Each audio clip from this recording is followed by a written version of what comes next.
Si certains en doutaient, Emmanuel Macron a déclaré qu'il ne se présenterait pas en 2027. L'élection présidentielle de 2027. La première à laquelle je ne participerai pas depuis 10 ans. Donc, il a adressé un message de soutien aux agriculteurs également.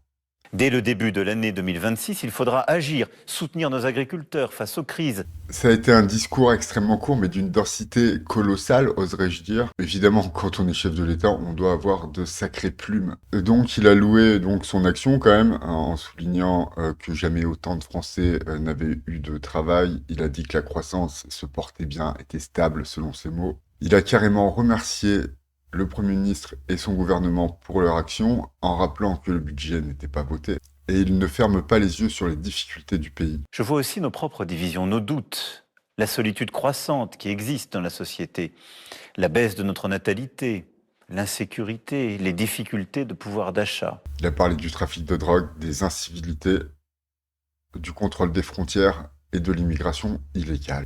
Il a qualifié l'année à venir d'année utile. Il a parlé du futur service national, le service militaire volontaire.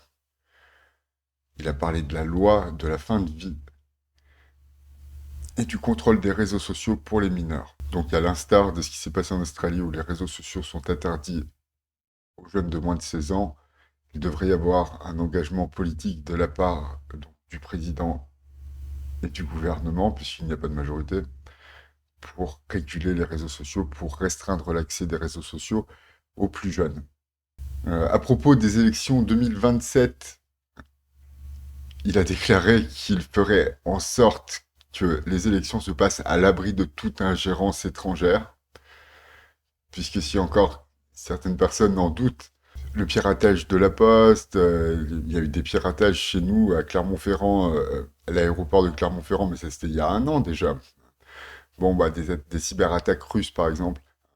Euh, les élections dans les pays de l'Est dirigées par la main de Moscou, également, bah, ça existe. Bon, il y a encore des gens pour dire non, la Russie n'est pas un ennemi. Emmanuel Macron donc va veiller à ce que la Russie ou les Américains se tiennent à l'écart le plus possible des débats internes.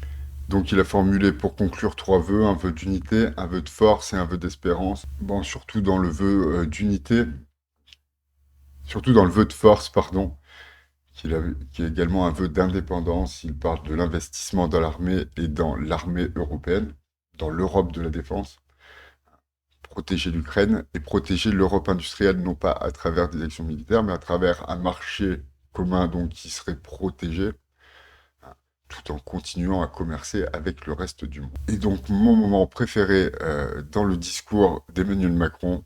Tout simplement car nous sommes français. Alors j'ai écrit un livre en quelques jours. C'est un petit livre que je vends très très cher, que j'auto-édite sur Amazon. C'est un essai politique, plus un pamphlet, mais bon, c'est-à-dire c'est quand même très dur à lire. Donc je voulais pas en parler parce que bon, je voulais que ça se vende tout seul et puis ça se vend pas du tout, hein. Donc s'il y a des gens qui écoutent cette vidéo et qui trouvent que je dis des choses intelligentes, eh ben, vous pouvez acheter mon livre qui n'est pas quelque chose. Ce ne sont, je n'utilise pas la syntaxe des journalistes quand j'écris, ni quand je parle d'ailleurs. Et ce n'est pas évidemment forcément très simple à lire, mais par contre c'est extrêmement profond. Et puis bon, bah, comme c'est un pamphlet, quoi, c'est pour se défouler aussi. Mais c'est très intelligent par contre, hein. C'est pas une satire.